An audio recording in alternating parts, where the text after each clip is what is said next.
जय श्री गुरुदेव। जय श्री कृष्णा।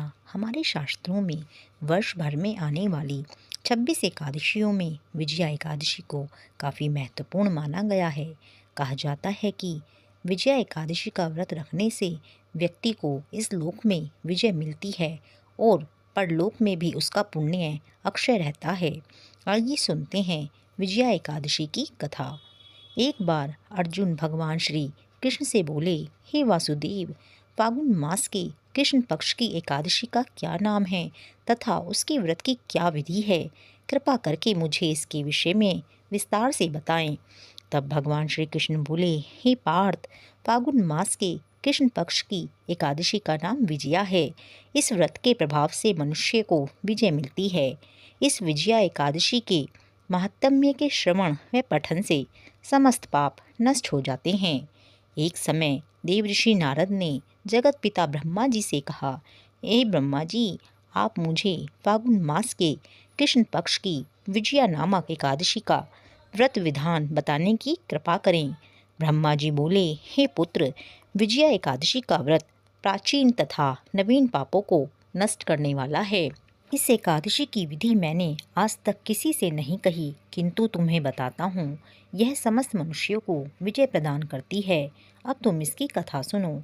त्रेता युग में मर्यादा पुरुषोत्तम श्री रामचंद्र जी को जब 14 वर्ष के लिए वनवास हो गया, तब वह श्री लक्ष्मण जी तथा माता सीता सहित पंचवटी में निवास करने लगे।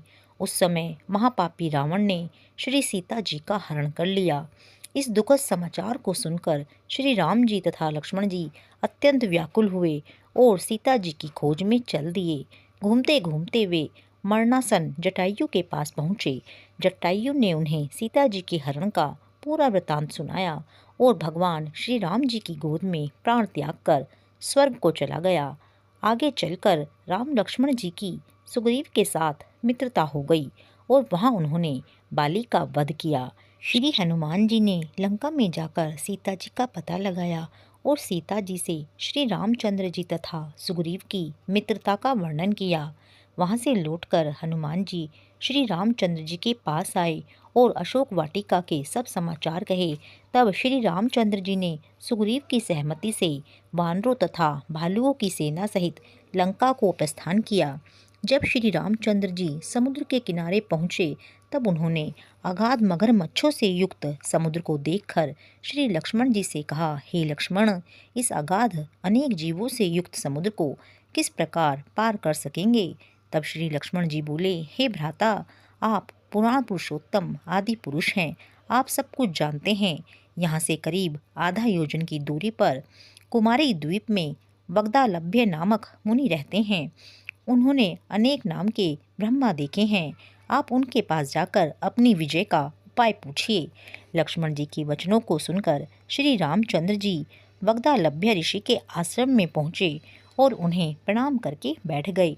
मुनि ने मनुष्य का रूप धारण किए हुए पुरुषोत्तम से पूछा, हे श्री राम, आप यहाँ किस इच्छा से आए हैं? तब श्री राम जी बोले, हे महर्षि, मैं अपनी सेना सहित यहाँ आया हूँ और राक्षसों को जीतने के उद्देश्य से लंका जा रहा हूँ। आप कृपा कर समुद्र को पार करने की कोई विधि बताइए। इसी इच्छा से मैं आपके पास आया हूँ। तब ऋषि बोले, हे राम जी, मैं आपको एक उत्तम व्रत बतलाता हूँ, जिसे करने से आपको विजय ही विजय प्राप्त होगी। ऐसा कौन सा व्रत है महामुनि, जिसके करने से हर क्षेत्र में विजय श्री प्राप्त होती है? उत्सुक होकर तब श्री राम ने पूछा।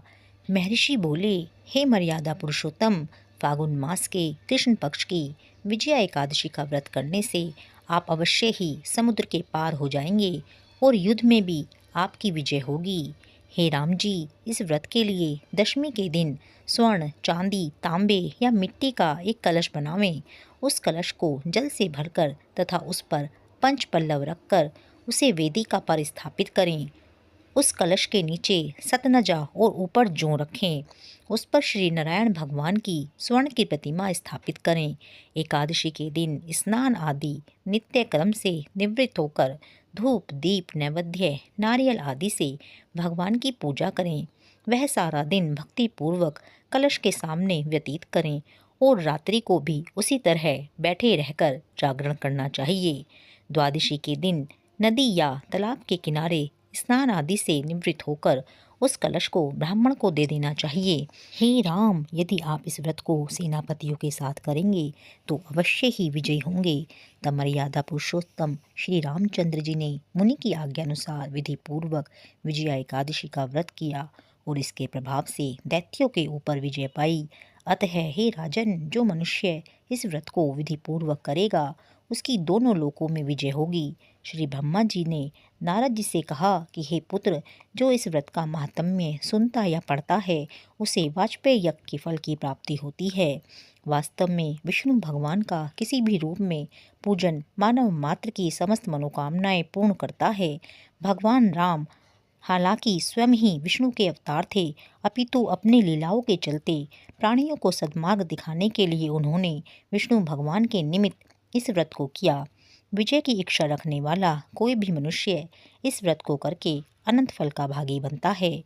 विजया एकादशी का व्रत प्राणी मात्र को हर क्षेत्र में विजय श्री प्रदान करता है। जय श्री राधे, जय श्री कृष्णा।